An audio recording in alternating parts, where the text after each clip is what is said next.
Olá, sejam todos muito bem-vindos a mais um dia de podcast aqui da nossa Live com Jesus.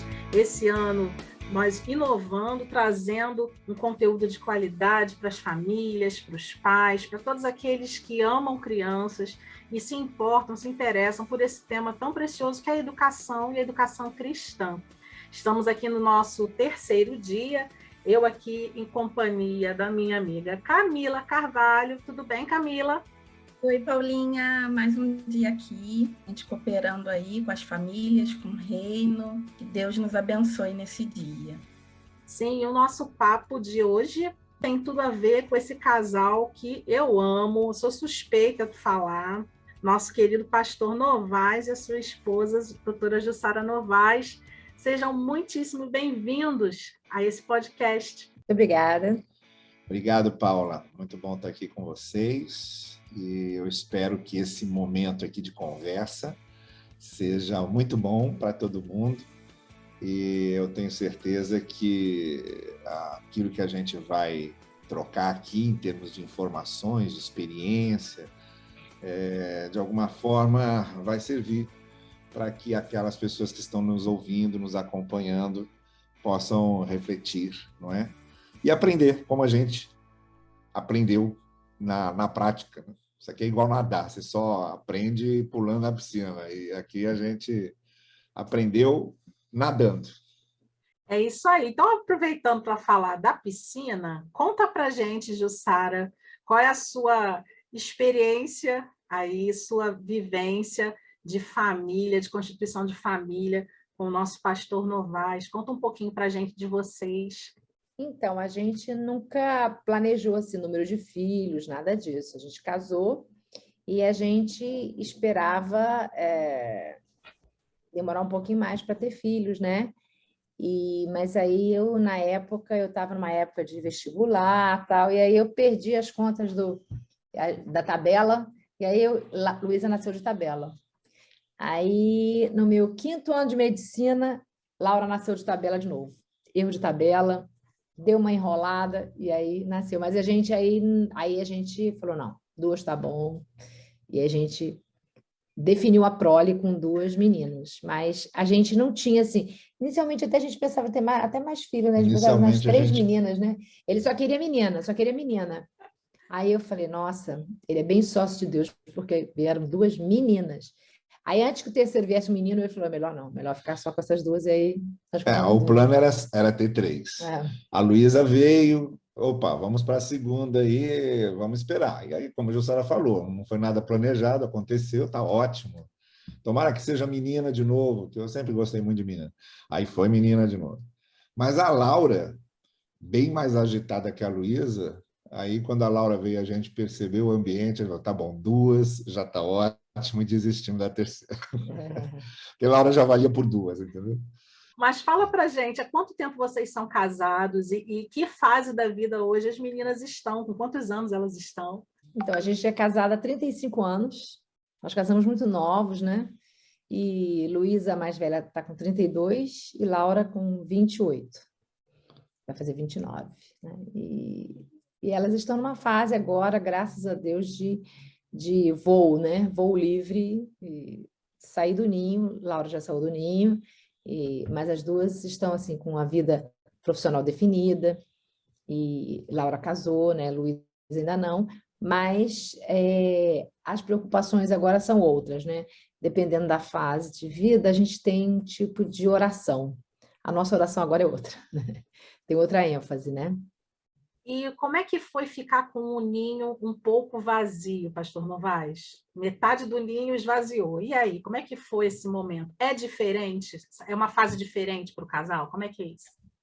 É exatamente isso, né? Eu sempre vou compartilhando, às vezes o pessoal ouve eu falar em casamento, chega mês da família, vamos falar de família e tal. E eu sempre procuro compartilhar aquilo que eu estou experimentando, que eu estou vivendo, né? Quando eu digo que o casamento é feito de fases, e a gente precisa saber passar de uma fase para outra, não é? é uma transição de uma fase para outra. A fase dos filhos é uma fase bem diferente da fase sem filhos. A fase dos filhos pequenos é uma fase bem diferente dos filhos juniores. Depois é uma outra fase, a fase dos adolescentes, outra fase, a fase de juventude. Então, é aquele negócio, é cada passo de uma vez.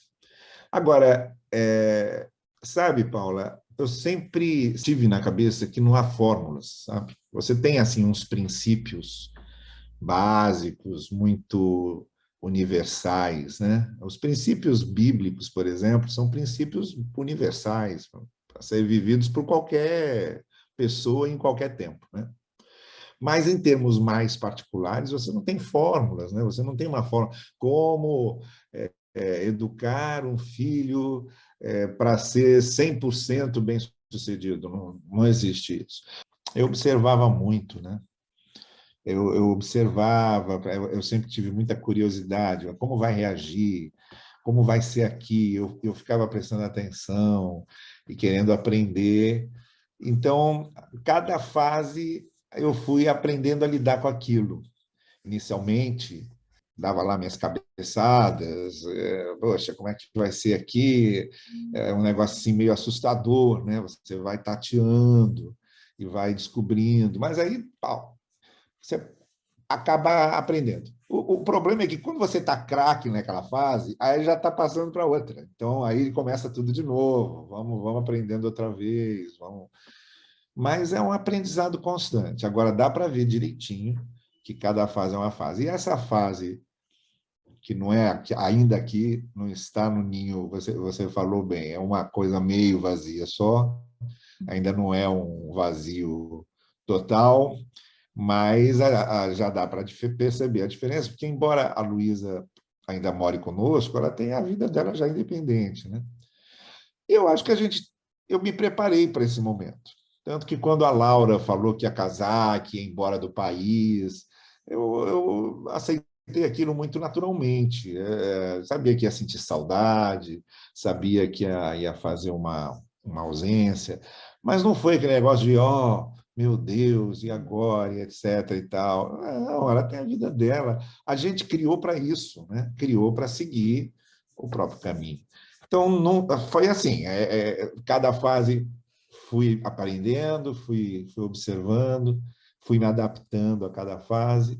E para essa fase, muito especialmente, que você perguntou, eu fiz a minha cabeça, me preparei. Sara também, pelo que eu observei, Jussara, não foi nenhum drama assim, não foi nenhuma novela mexicana, essa coisa, né? Mas aí quem pode falar também é ela. De repente eu percebi enganado, né? Não foi exatamente isso. Mas eu acho que ela sofreu mais do que eu, mais passional, né, do que eu. Eu acho assim que a gente prepara os filhos para eles escolherem bem, né? Então, porque a gente não pode escolher, a gente não escolhe nem a profissão, nem os amigos, nada. Eles é que têm que escolher, então a gente tem que ensiná-los a escolher bem. E eu sabia que elas iriam escolher e teria o tempo, como a Bíblia diz, há tempo de abraçar e parar de abraçar. Eu já sabia que também teria isso. E eu sempre penso assim, o importante para elas é elas estarem bem, estarem felizes. A felicidade é essa. Então, se eu ficar pensando em mim, eu vou ficar sofrendo. Eu penso nelas. Então, como é que elas estão? Estão realizadas profissionalmente, sentimentalmente, né? Familiar, socialmente. Então, se elas estão felizes, inteiras, né? E a gente pensa nisso, a primeira preocupação minha era espiritual, porque o Evangelho dá para os nossos filhos valores. Então, é muito importante os valores de Cristo. Então, eu tinha muita preocupação na educação religiosa delas. Quando elas decidiram aceitar Jesus e seguir o caminho do Evangelho, seguir os passos de Cristo, eu fiquei tão feliz no batismo. E então, a primeira escolha foi muito bem feita. Então, as outras, normalmente, são desdobramentos, né, dessa primeira, quando a gente vai ensinando a escolher. Mas eu me preparei para isso. E estou me preparando aí. Não estou preparada, não. Estou me preparando, entendeu? De vez em quando dá uma recaída, assim, mas... Aí eu penso, não, pensa nela. Pensa como ela está lá, como ela está lá. Então, aí eu fico, não tem que pensar em mim. Se eu ficar pensando em mim, eu vou ficar embaixo do cobertor chorando. Existem pais aqui nos ouvindo nas diversas fases. Vocês estão nas fases aí adultas das suas filhas, mas a gente tem aqui pais pais de adolescentes, com certeza pais de criança, e eu tenho certeza que muitos deles têm expectativas acerca das profissões dos seus filhos, nutrem essas expectativas. E você já falou aí que nós não podemos escolher por eles, mas em algum momento vocês nutriram alguma expectativa, seja ministerial, seja profissional? Eu sempre quis que elas seguissem os meus caminhos. Eu sempre quis que elas fossem musicistas e que elas fossem da área da saúde, de preferência a área de medicina. Então, quer dizer, é aquele negócio, você fica feliz se o filho está feliz, ele está realizado, é isso que ele quer? Então tá bom, então vamos lá, a gente apoia, entendeu? Mas pensando em mim, no meu sonho, né? A gente tem uns sonhos, né? Eu acho que fui plenamente realizada. Amém. Vocês falaram aí da melhor escolha, né? Que elas tiveram, que foi a escolha por Cristo, se converteram, se batizaram.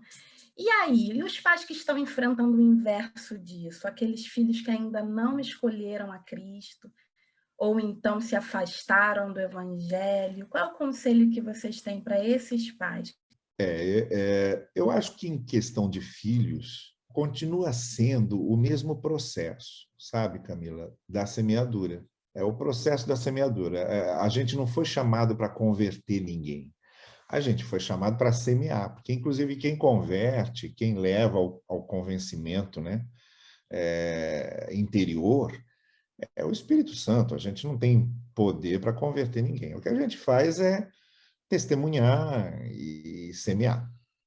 E, de acordo lá com a parábola de Cristo, o semeador, às vezes, tem que se acostumar com aquela realidade de cada 4 solos, só um solo é que dá fruto, às vezes, né? Não é tão fácil quanto a gente imagina, até porque o outro é um solo independente do nosso. E quando é filho, é a mesma coisa.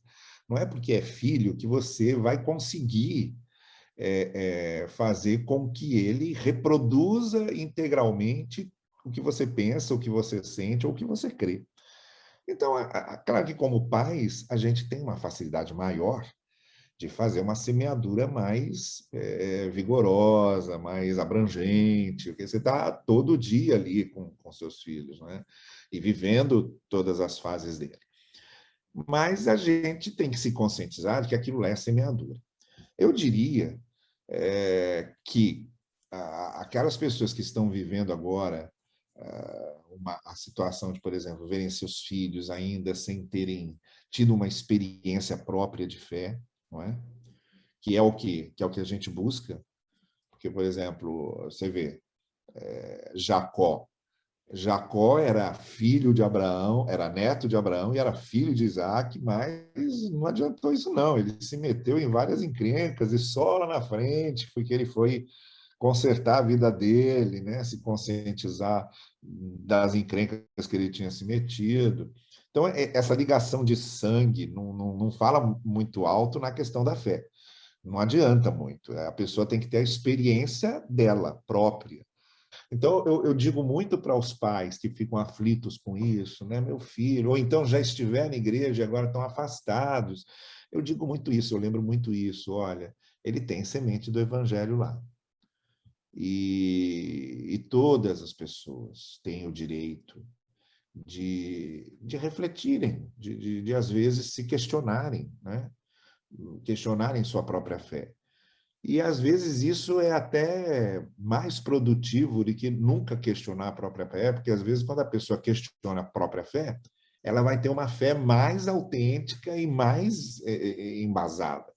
Então eu digo, olha, continuar orando, e esperar que aquela semente que está lá dê frutos. De repente, não chegou o momento ainda de dar fruto, né? O Carlos Drummond de Andrade tem um poema que ele fala no tempo de jardim. Eu acho que é muito isso. Existe o tempo de jardim, o tempo que depois que o jardineiro semeia, precisa esperar o tempo da terra, não é? E com o evangelho é a mesma coisa. Então, pode ser que a pessoa ainda ali, o filho, não passou ainda, não chegou o momento em que aquela semente vai frutificar. Mas está lançada. Então, é uma questão de esperar. E lembrar, né, que Isaías fala, minha palavra não vai voltar vazia. Semeia e deixa a terra trabalhar. Não é? Eu acho que é isso. E aquela questão também de mães que oram, né? A oração é a chave da nossa vida para tudo. Então, a gente tem vários grupos internacionais, Mothers in Touch, as mães Déboras, né? Mães de joelhos, filhos em pé. Então, para lembrar a gente que nós não estamos, os nossos braços não chegam, mas os de Deus sim. Então, é importante isso, a gente não desistir, orar sem cessar, como a Bíblia diz, porque a seu tempo Deus honra aqueles que o honram. Então, eu creio nessa palavra, eu creio na Bíblia e eu creio na oração. Então, eu acho que a gente deve orar sempre, em todo o tempo. E eu acho que uma parte importante é os filhos verem o que a gente faz, né, no dia a dia, porque o exemplo é tudo. Eu acho que, né, falam mais alto as nossas palavras, as nossas ações do que as nossas palavras. A gente fica falando, e a gente não age como a gente fala.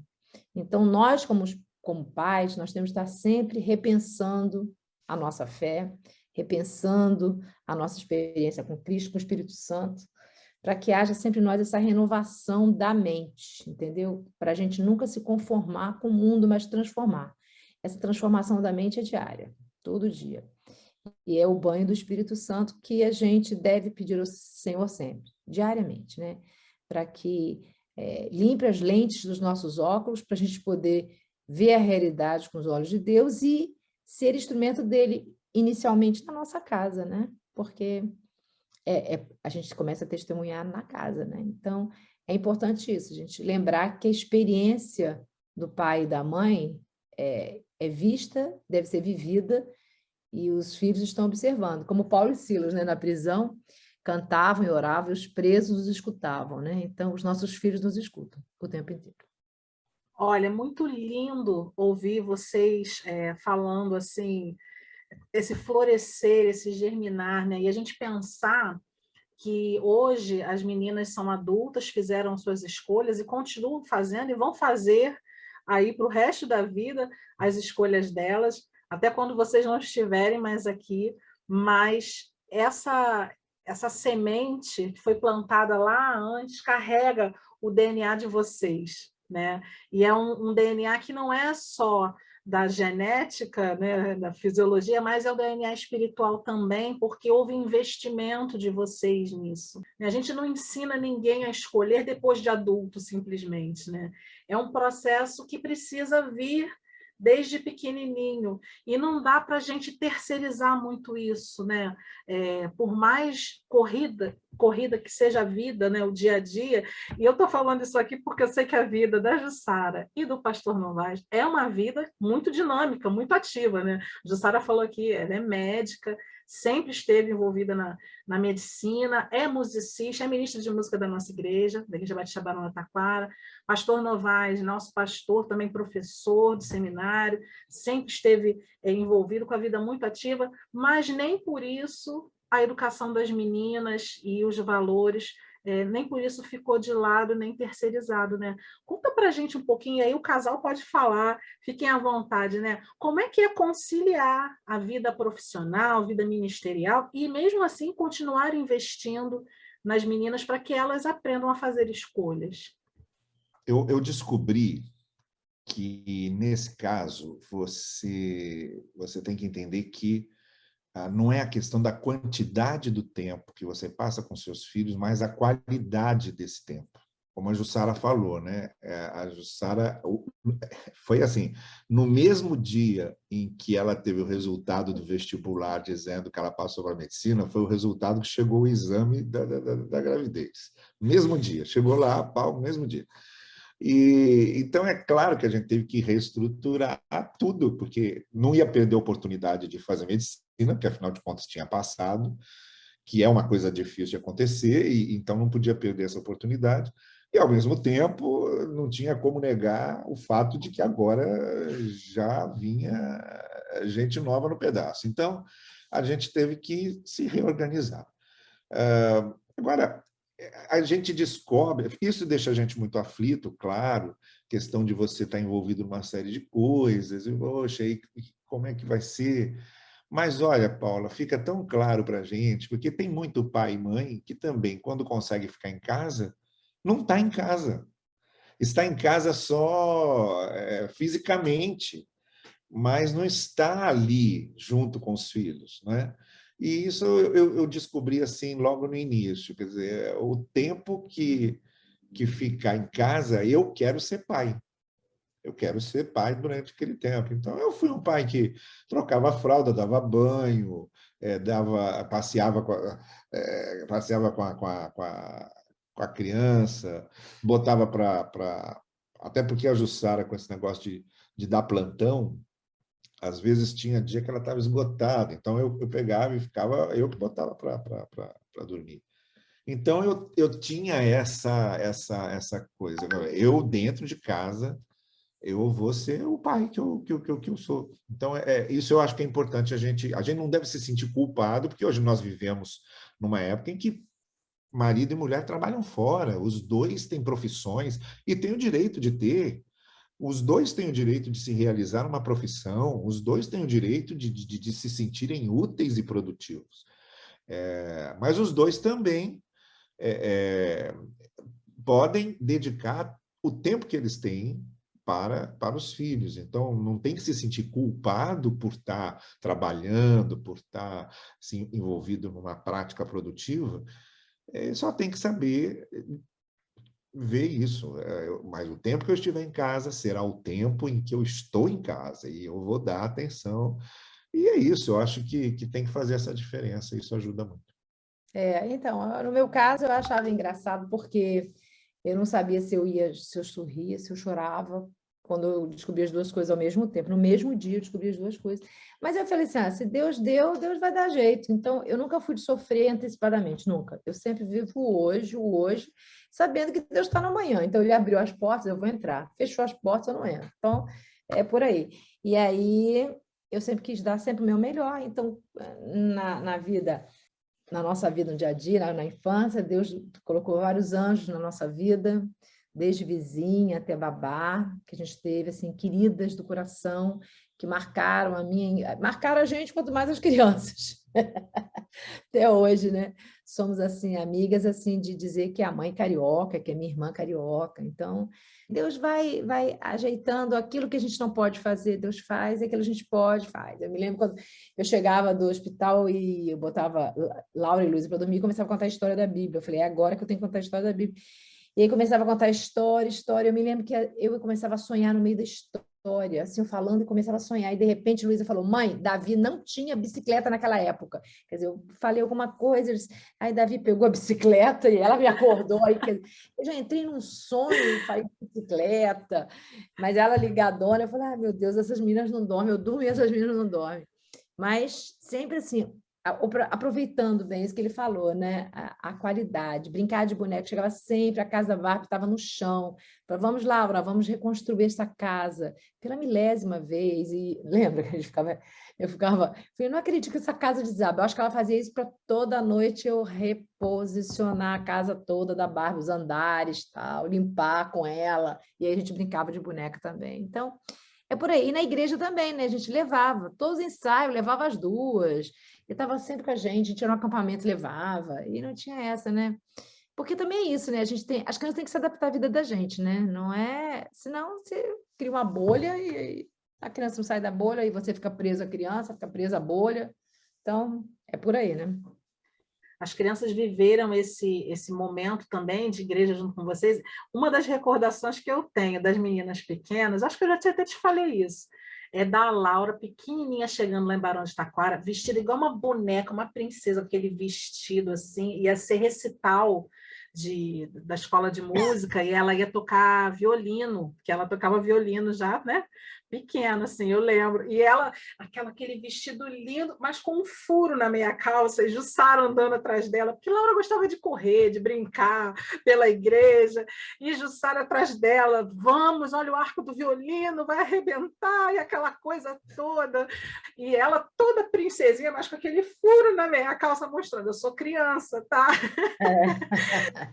Mas é verdade, assim, como é importante as crianças viverem todos esses momentos em família, né? E entender que realmente eles não podem viver numa bolha, porque às vezes também a família tenta fazer tudo só em função da criança, e aí esquece que também tem o outro lado. As crianças também precisam estar inseridos na família com toda a sua dinâmica familiar, né? Tem horas que eles vão poder fazer escolhas, mas tem horas que eles não têm opção e realmente não vão ter porque os adultos estão escolhendo, né? E isso não é ditadura, isso não é insensibilidade, isso não é... Família, né? É família, é a vida, né? Comunidade, né? Todo mundo ajuda, todo mundo sofre, todo mundo padece, todo mundo é vitorioso, todo mundo junto, né? É verdade. E aí, assim, levando para uma dimensão, né, de quando as crianças crescem, vai para o mercado de trabalho, vai estar trabalhando coletivamente com alguém, aprende que tem momentos de ceder, que nem sempre eu vou ganhar, nem sempre a minha opinião vai ser a que vai valer, aprende a se frustrar e a suportar a frustração, né? Hoje em dia a gente tem um grupo de crianças que, aí eu falo até como profissional da área, como psicólogo, um grupo de crianças que chega e os pais com essa demanda de que as crianças não conseguem ser frustradas, né? Eu não consigo lidar, se eu disser não para o meu filho, desaba, né? Entra em crise, porque não sabem se aceitar a frustração, né? Aceitar que não, o adulto agora da relação está falando e eu, criança, neste momento, preciso estar no meu lugar de criança. Então, é muito importante isso que você está falando. E, assim, essa questão das mudanças que vão acontecendo na dinâmica familiar. Vocês não são daqui do Rio de Janeiro, né? Digam de onde vocês são. Vai lá, pastor Novaes adora falar disso. Fala, pastor, de onde você é, de onde Jussara é. Eu adoro falar de onde eu sou de São Paulo. Né? E adora falar mal de onde eu sou. E Jussara teve a graça de ser de Campos. A gente se conheceu no Rio, casou em Campos. Casamos em Campos, para você ver como eu sou uma pessoa bondosa, tolerante. Casamos em Campos e... Depois fomos para Teresópolis. Mas aí depois, Rio de Janeiro, a gente ficou... 10 anos. Ficamos 10 anos em Inhaúma, já tinha 4 de seminário, mais 10 anos em Inhaúma, aí ficamos 5 em Teresópolis e já estamos Quer dizer, já há mais de 20 anos de novo aqui, a gente é muito mais Rio de Janeiro do que qualquer outro lugar que a gente tenha vivido na vida, né? E como é que foi esse movimento das meninas junto com vocês, com essas mudanças todas? Porque quando os adultos escolhem, sempre há consequências para as crianças, isso aí é fato, né? E quando a gente escolhe, a gente está abrindo mão de algo. Nós escolhemos coisas para os nossos filhos, compreendendo que eles não têm maturidade para essa escolha, né? Em vários sentidos. E, ao mesmo tempo, você dá espaço para ele se entristecer.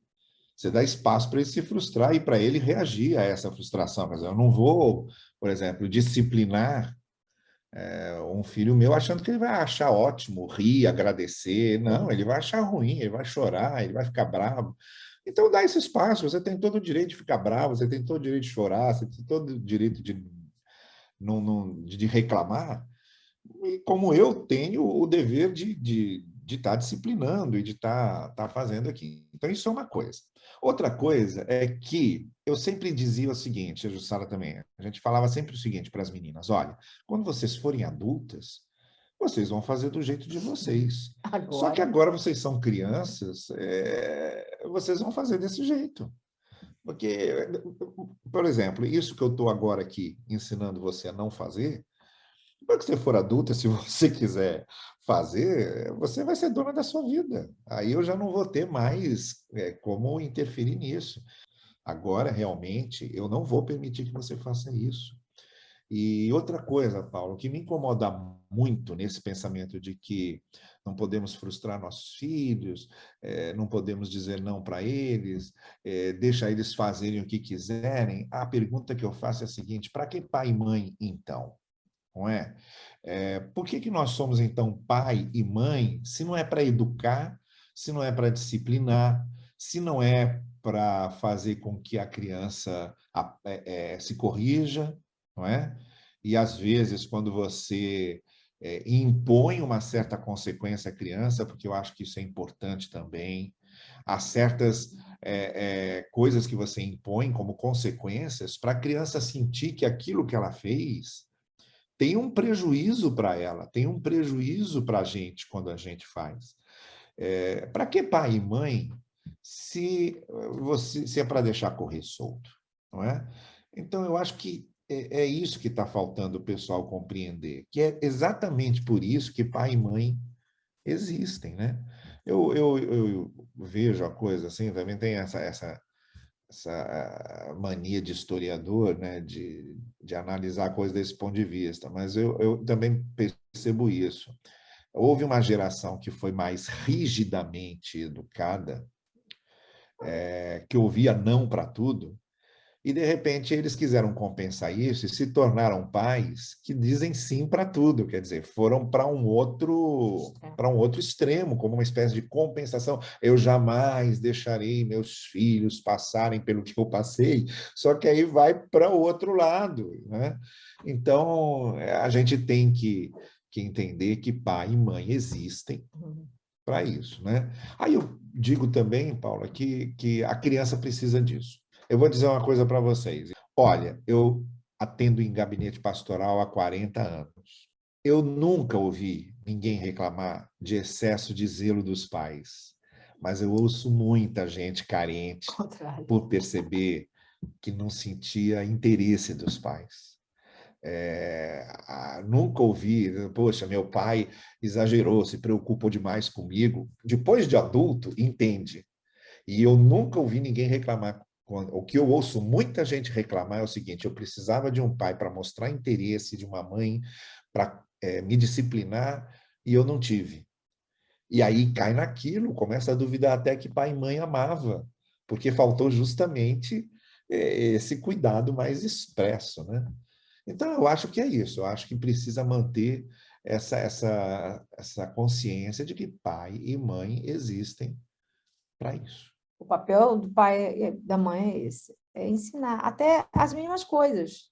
Eu me lembro uma vez que a gente estava, acho que no acampamento, não sei, e tinha peixe. E aí Laura foi pegar lá, e ela falou assim: eu não como peixe, eu não gosto de peixe. Aí eu falei baixinho para ela: mas é o que tem hoje, e é isso aí que você vai comer hoje. Amanhã, se tiver outra coisa, você vai comer outra coisa, mas hoje é o que tem aí, isso aí vai comer. Falei baixinho isso para ela. Ela pegou muito irritada, depois ela comeu e gostou.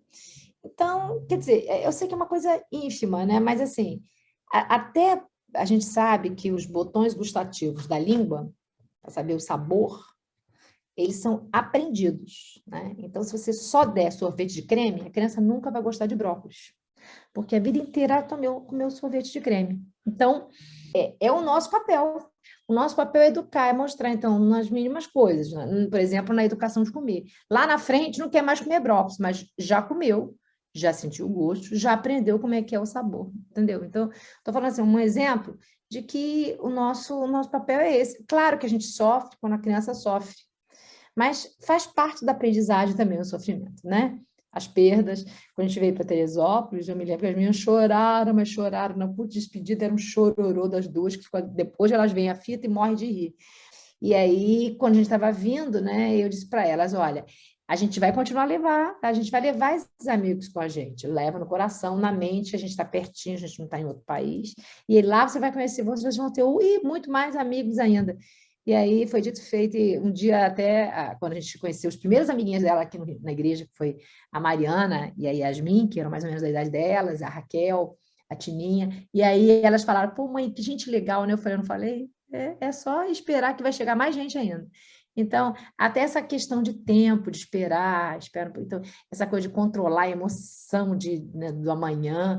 Então, acho que esse também é o papel do pai e da mãe, né? A ansiedade que a gente passa para o filho, né? Como a paciência, como outras coisas também, né? Então, é importante a gente até medir essas coisas de tempo, porque eles não têm noção de tempo. É tudo muito para aqui e agora, né? Passado, futuro, não consegue medir. E essas coisas eu acho que foi assim, entendeu? Das meninas aqui, a nossa experiência foi essa. Eu penso que muitas das vezes o que vocês fizeram de pegar as suas filhas, inserir elas na vida de vocês, a geração de hoje faz ao contrário. A minha vida vive em função dos meus filhos, a minha vida foi inserida na vida das crianças quando as crianças nasceram, mas não o inverso. E aí, Camila, é que a gente depois não vai se surpreender quando se transformarem em adultos que acham que o universo gira em torno deles. E aí é que vai ser complicado, porque quando chegarem na vida de verdade, e a vida bate muito especialmente nessas pessoas que acham que o universo gira em torno delas, você vê a gente querendo proteger os filhos, na verdade nós estamos despreparando os filhos para lidar com as batidas da vida, porque quando a vida bater, e quando eles descobrirem que o universo não fica girando em torno da gente, aí vai ser muito mais doído para aprender isso, né? Vai ser, às vezes, vai deixar até marcas que dificilmente vão ser apagadas. Então, a hora de aprender que o universo não gira em torno da gente, que a gente não é o sol em que as pessoas precisam estar ao redor, é esse momento em que eles aprendem a lidar com as frustrações e a se adaptarem às devidas exigências que a vida faz, né? E eu acho também que a gente tem que imprimir deles a imagem de Deus, entendeu? Quem Deus é para mim, a gente vai imprimir no coração deles, né? O que Deus representa para mim, o tamanho de Deus para mim, a gente vai imprimir. Eu me lembro de José, né? José, para mim, é o protótipo do filho que ficou distante, mas levou tudo aquilo que ele aprendeu, ele não esqueceu. Ele levou aquilo e na prisão, lá, como eu posso, eu me lembro dele na casa de Potifar, como eu posso fazer isso com meu Deus? Quer dizer, a noção de presença de Deus onde ele estava, quando ele virou, né, o governador, e que os irmãos vêm e dizem, não, mas foi Deus que me colocou aqui, quer dizer, em nenhum momento ele treme, dizendo, né, colocando as emoções, por mais emocionado que ele tivesse, tal, ele sempre colocava. Então, a ideia de Deus que Jacó passou para ele, que Raquel passou para ele, que a educação na casa fez com que ele superasse as dificuldades da vida. Uma vida difícil no início, mas foi impressa nele a imagem de Deus, o que Deus quer, a presença de Deus, né? Deus consertando as coisas, Deus ao nosso lado. Então, ele sempre citava isso. Você vê, onde que ele tinha? Ele teve EBD? Ele teve EBRF? Ele teve live com Jesus? Não.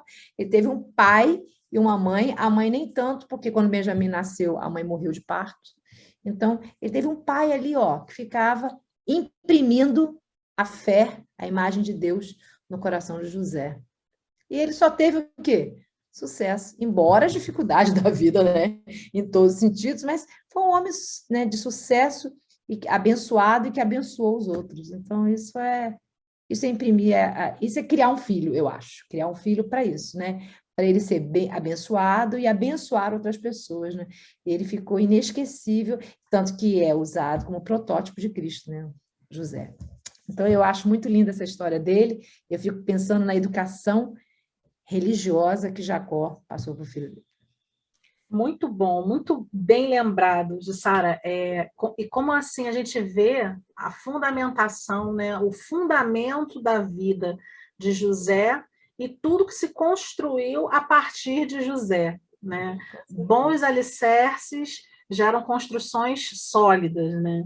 E essa certeza de que os filhos vão saber fazer escolhas, mesmo longe dos olhos dos pais, porque você construiu um alicerce, né, que vai garantir uma estrutura aí, firme, uma construção que, mesmo com as tempestades da vida, vai permanecer. Hoje em dia, as crianças, mesmo dentro de casa, muitas vezes estão longe dos olhos dos pais. A questão da internet, das mídias, das redes sociais, né, faz com que as crianças passeiem por um universo que muitas vezes os pais acham que está sob controle, mas que nem sempre está. Né? Eu canso de ver famílias que entregam o celular realmente na mão das crianças, como alternativa para a criança ficar quieta, ficar entretida, para poder realizar as suas atividades de adulto, né? Entretém a criança com o celular, achando que ali a criança está segura, está perto da minha vista. Mas quando, na verdade, a gente sabe que não é bem assim. E como é importante a gente saber que as crianças têm fundamentos, porque se eles construírem isso, eles vão conseguir, aos poucos, irem tomando as suas decisões e dizer não para aquilo que precisa ser dito não, né? Buscar nos pais o suporte para aquilo que eles não sabem. Né? As meninas procuram em vocês esse suporte, quando não sabe bem o que escolher, elas chegam e pedem esse auxílio. Como é que é isso na vida de vocês? Para isso não tem idade, é impressionante. Eu procuro meu pai. Eu tô com 59 anos, vou fazer 60 anos. E papai está com 86. Então, eu hoje ainda, quando sinto a necessidade de compartilhar alguma coisa, de ouvir a opinião dele, eu procuro, eu falo. E as meninas, a Laura já com quase 30 anos, a Luísa já passou dos 30, então já são adultas, devidamente adultas. A Laura já casada com a vida dela, vivendo em outro país. Agora mesmo tocou aqui o telefone, era ela ligando lá, daqui a pouco a gente fala com ela, mas outro dia ela estava comentando com a gente, uma coisa que ela e Bernardo estão resolvendo lá, e o que a gente achava, o que a gente pensava. A Luísa também, isso é muito gostoso. Mas aí eu também penso que, pô, mas é a mesma coisa, a gente fez com elas a mesma coisa que meus pais fizeram comigo também, porque hoje sinto essa necessidade de também saber a opinião do meu pai. E olha, eu vou dizer para você, é uma das melhores honras, eu acho, que a gente presta aos pais da gente, a gente mostrar que ainda a gente respeita a opinião deles e que ainda a opinião deles é importante para a gente. Então, eu me sinto muito honrado, e acho que Jussara também, quando as meninas fazem isso. E acho que meu pai também se sente muito honrado, né? De ver que quando eu preciso, eu quero saber a opinião dele. E isso é uma coisa que você só consegue fazer dando espaço para isso, né? Dando espaço para que isso aconteça. Acho que a gente tem que dar espaço para ter essa comunicação com nossos filhos, porque é nessa comunicação com nossos filhos que eles aprendem a compartilhar com a gente. E a gente é que tem essa responsabilidade, não são eles que têm que conquistar a comunicação com a gente, não. A gente é que tem que ensinar que podem se comunicar com a gente. Então, eu acho que a gente fica esperando, às vezes, os filhos tomarem certas iniciativas, e eles não vão tomar, porque a gente não deu também esse espaço. A gente nós é que somos os maduros aí da história, então a gente é que tem que começar dando esse primeiro passo, se abrindo para o diálogo, mostrando compreensão, né? Nossa, eu acho importantíssimo você mostrar compreensão. O filho está chorando lá e você começar a conversa com ele dizendo: eu imagino como isso está doendo em você, sabe? Quer dizer, você já passa que, poxa, me interessa o que ele está sentindo, eu não quero, agora não é hora de saber exatamente o que aconteceu, mas pelo jeito está doendo muito, porque você está chorando e está sofrendo com isso. Ou eu também já passei por isso. Isso é outra coisa mágica. Quando você fala, eu também já passei por isso, eu vivi uma situação dessa quando eu era adolescente, exatamente assim. E aí você mostra que ali todo mundo é de carne e osso, é ser humano. E aí você está abrindo esse espaço para ver essa comunicação. Então, eu acho, Paulo, que quando chega nesse nível de eu me preocupar com o que meu pai pensa e de eu querer saber o que ele pensa, é porque eu aprendi que ele se interessa por mim, que ele quer me compreender, que ele quer entender como eu penso, e foi isso que eu tentei passar também nesse nosso relacionamento aqui com as nossas filhas aqui. Pastor, eu vejo aí que elas têm esse referencial em vocês, porque elas sabem que vocês têm bons conselhos, conselhos pautados na Bíblia, e que sabem escolher. E no momento que vocês, durante a infância delas, escolheram por elas, isso formou também esse pensamento delas em relação a vocês. Então, às vezes, esses pais estão com medo de escolherem pelos seus filhos na infância, escolhas que dependem dos adultos e não das crianças, e vão perder o privilégio aí de viver isso quando eles forem adultos, de viverem essa experiência que vocês estão vivendo. Porque, no fundo, treinar os filhos para fazerem boas escolhas vai passar por nós escolhermos por eles também durante um tempo. Então, talvez esses pais aí que estejam com essa frustração, esses pais que estejam inseguros, podem perder a bênção de viver isso posteriormente. Mas a insegurança faz parte do nosso caminhar, entendeu? A gente sabe que os filhos não vêm com bula, não adianta. E cada um é um, por mais... Só quem é filho único, aí não tem como você, né, aferir nada, mas a partir do momento que você tem outro, você sabe que vai ser outro universo. E você vai ser outra pessoa, né? Porque você vai falar uma outra tipo de linguagem para que ele entenda, né? Então, eu me lembro bem disso, que às vezes na igreja, eu estava lá em cima, olhava, Luísa eu olhava, ela ficava quietinha. Estava falando, eu só olhava, Laura eu olhava, ficava cega e nada acontecia, entendeu? Tinha que catucar ela e começar a falar para ela entender, porque ela não entendia o olhar. Então, é por aí, entendeu? Então, você vê que cada uma é uma, né? Mas insegurança, eu quero dizer para você, pai e mãe, que vamos levar até o túmulo. Acordamos, vivemos, nascemos com insegurança, né? E morreremos inseguros. Mas a gente tem que... É por isso, como a gente sabe que a gente é finito, né? E a gente sabe que a gente não sabe tudo e que a gente precisa saber mais, é que aí começa a dependência do maior, né? E a comunicação também do casal, porque eu acho que é muito importante isso, né? Bem, quantas vezes a gente falou assim, gente, o que nós vamos fazer nessa hora aqui, né? Aí, né? Vamos lá, vamos pesar, né? E aí entra, às vezes, um que é mais rápido, o outro mais bom senso, o outro é mais paciente, o outro é mais tolerante, e aí a gente vai pesando, né? Para se tentar falar a mesma língua, né? Agora, Camila, nunca é tarde. Eu acho que quando o pai e a mãe perceberem que eles precisam fazer algo diferente para chegar nesse ponto aí que você falou, para lá na frente, eles terem esse retorno, não é? Comecem logo. Nunca é tarde para a gente começar. Eu acredito que você, quando descobrir que tem que mudar o jeito, que tem que aperfeiçoar, o pior é você nunca descobrir e continuar do mesmo jeito, sabe? Então, é o que eu falei, é uma semeadura. Se você descobre que o jeito de você semear não está legal, não é por aí, mude. Pastor Novaes, a gente está caminhando para o final aqui do nosso podcast, nosso papo está uma delícia, eu acho que renderia mais uns 2 podcasts, pelo menos, mas a gente precisa caminhar para o final, mas antes eu queria que o senhor falasse um pouquinho para a gente sobre essa questão das escolhas nos tempos em que nós estamos vivendo, né? A gente sabe que nós estamos vivendo um tempo de muitas polarizações.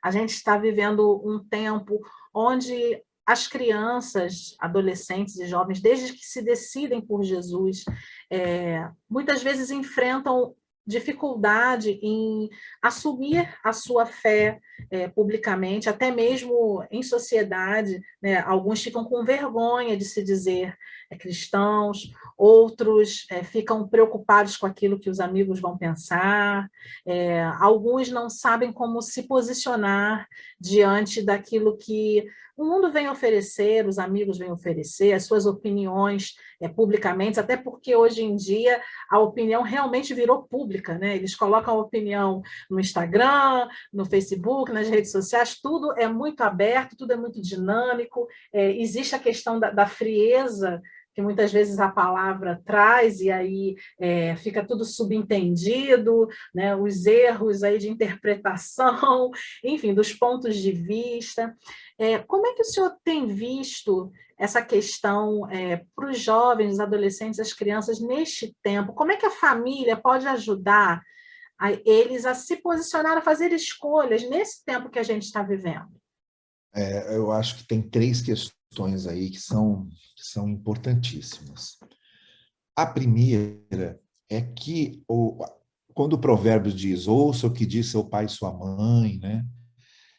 A gente é chamado a ouvir o que os pais dizem, partindo do pressuposto de que eles tenham o que dizer. Então, a primeira coisa que eu acho importantíssima é pai e mãe terem o que dizer. Eles precisam se conscientizar que eles têm que ter o conteúdo certo. O conteúdo que você tem que passar para o seu filho é esse conteúdo de tolerância, de respeito, de amor ao outro. Isso é importante. Os filhos crescendo num ambiente de intolerância, eles se tornarão pessoas intolerantes. Isso é fato. A segunda coisa que eu acho importante é que nós ensinemos para os nossos filhos também e passemos para eles a saber dialogar, saber conversar. Nesses tempos de polarização, de radicalizações, nós temos que dialogar. E só aprendemos o diálogo com os nossos filhos se existe esse diálogo em casa. É necessário, muito necessário, que os pais ensinem seus filhos a dialogar, a conversar, de acordos, não é? Através de consensos. É muito importante isso. E a terceira coisa, Paula, é a lição do perdão. Nenhum relacionamento sobrevive sem perdão. Casamento não sobrevive sem perdão. Relacionamento de pais e filhos não sobrevivem sem perdão. Nenhum tipo de relacionamento entre irmãos na fé não sobrevive sem perdão.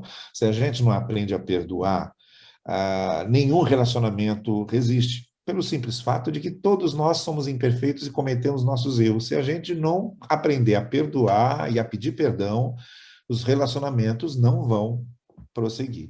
E isso é uma outra coisa que nós, como pais, temos que ensinar. A misericórdia, a compaixão, o perdão. Então, como é que a gente faz? Nada diferente do que Cristo ensinou no Sermão do Monte, andar na contramão, né? E assumir uma espécie de contracultura. Assim dizem, eu, porém, vos digo. Então, eu acho que o grande ensinamento que Jesus Cristo nos dá é esse, é o eu, porém. O ambiente, hoje em dia, é esse. Mas eu, porém, vou reagir diferente. Todo mundo está fazendo desse jeito, mas eu, porém, vou me posicionar diferentemente. Então, tudo que eu falei resume a isso. Os pais têm que passar isso para os seus filhos, que não é a maioria que dita a maneira como a gente deve andar, e que muitas vezes a gente precisa ser bem diferente da maioria, porque estamos, né? A gente está muito preocupado em ensinar os nossos filhos a serem felizes. A gente tem que ensinar nossos filhos a fazerem o que é certo. E, às vezes, fazer o que é certo não dá felicidade, não. Você tem que pagar um preço. Tem muita gente na Bíblia que, justamente porque fez o que é certo, perdeu a cabeça. Foi degolado como João Batista, não é? Então, em vez da gente ensinar nossos filhos a buscarem a felicidade deles, que é uma coisa muito egoísta, né? A gente tem que ensinar a fazerem o que é certo, a fazerem o que é justo, o que é correto. E, principalmente, ensinar que, às vezes, tem um preço a pagar. Então, eu acho que terminando tudo que a gente conversou, que eu acho que foi muito legal da gente trocar ideia, né? a gente reconhecer que a gente está numa caminhada, e nessa caminhada a gente cai, levanta, e que há sempre o que aprender, e que a gente aprende também com os filhos, né? E a gente ensina mais do que aprende, mas aprende também com eles. Mas a gente está aqui para dar a mão para eles, igual o pai e a mãe faz, para atravessar a rua com segurança. E a gente tem uma mão forte, não pode esquecer isso, que é a mão do Senhor. Essa mão faz toda uma diferença numa casa. Então, pode ser que a sua casa, você que esteja nos ouvindo, é uma casa dividida, pode ser que seja uma casa em que só há mulheres, só há um pai sem a mãe, ou que há avós, ou que não tem os pais, só tem os avós. O mais importante é a presença do Senhor, porque Ele faz, Ele refaz e faz de novo. E eu gosto muito desse último versículo do Salmo 23.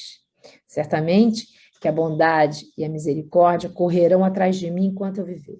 Então, é pela misericórdia e pela bondade de Deus que a gente vai e cria os filhos. Essa bondade, essa misericórdia que sai correndo atrás de nós. Então, como Deus é misericordioso, a gente tem que ser misericordioso com os filhos. Como Deus é bondoso com a gente tem que ser bondoso com os filhos. Como Ele tem maior paciência com a gente tem que ser muito paciente. Como Deus nos ouve o tempo inteiro, a gente tem que ouvir o tempo inteiro os filhos, né? Como Deus perdoa o tempo inteiro, o Carlos falou agora, a gente tem que perdoar o tempo inteiro, né? E a gente ensinar isso, que mágoa, que ciúme, que egoísmo, que inveja, são pedras que na caminhada só vão pesar a nossa mochila, não serve para nada. Então, não pode, a gente tem que deixar no meio do caminho, né? E é por isso. Amém, que delícia conversar com vocês. Falamos aqui sobre ensinar os nossos filhos a fazerem boas escolhas. Pastor Novaes falou também que a melhor escolha é Cristo, falou que nunca é tarde da gente começar. Então, talvez você que esteja ouvindo a gente ainda não tenha escolhido Cristo para a sua vida, saiba que nunca é tarde.